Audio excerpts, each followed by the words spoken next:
Oke, assalamualaikum warahmatullahi wabarakatuh. Selamat malam, sahabat BBMA Trader.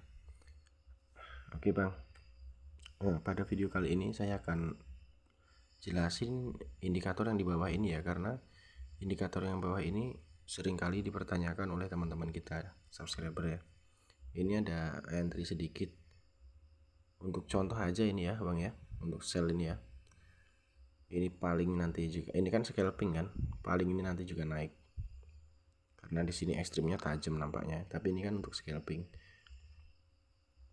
Nah jadi saya anggap ya, walaupun ini re-entry-nya nggak bagus, saya anggap ini re-entry momentum sell, dan di sini re-entry di sini ya.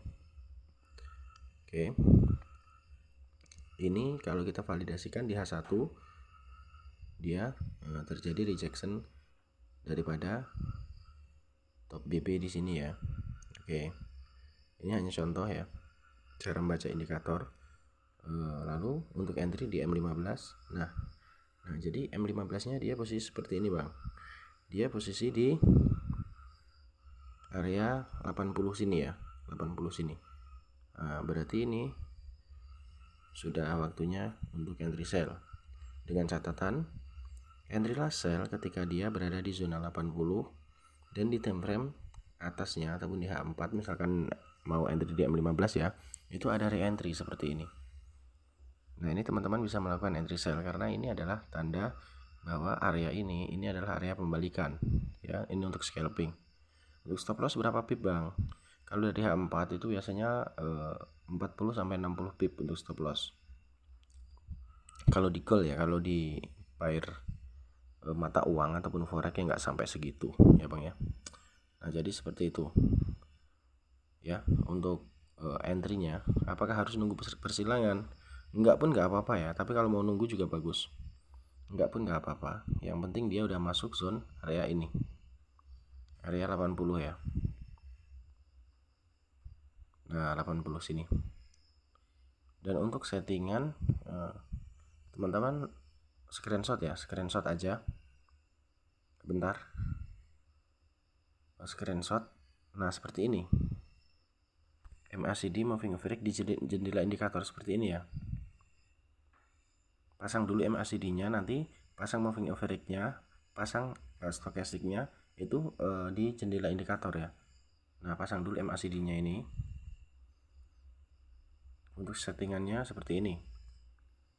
Oke, screenshot ya. Lalu untuk kita langsung kembali, terus settingan kedua nanti teman-teman bentar, klikkan yang di sini tanda plus, lalu pilih moving average ya. Settingannya seperti ini. Nah ini aplikasikannya pada data indikator sebelumnya ya, lalu klik simpan. Nah oke. Lalu teman-teman klik lagi yang bagian tambahkan ini, jendela indikator ini, klik tambahkan, lalu pasang stochastic oscillator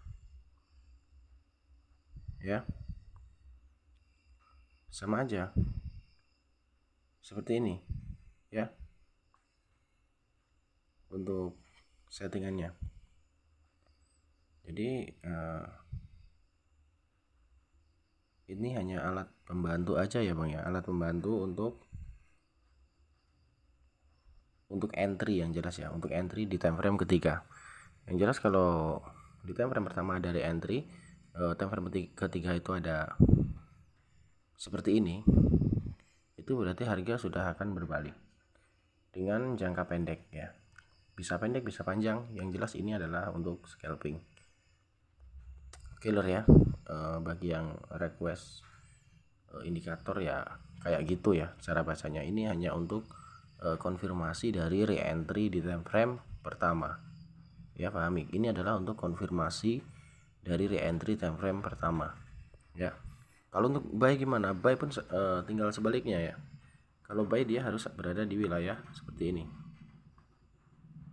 nah, ya, harus berada di wilayah bawah, wilayah 20 ya. Nah Yang jelas time frame pertama itu harus ada re-entry ataupun MHV ya lor ya. Jadi seperti itu dan gaskan. Assalamualaikum warahmatullahi wabarakatuh.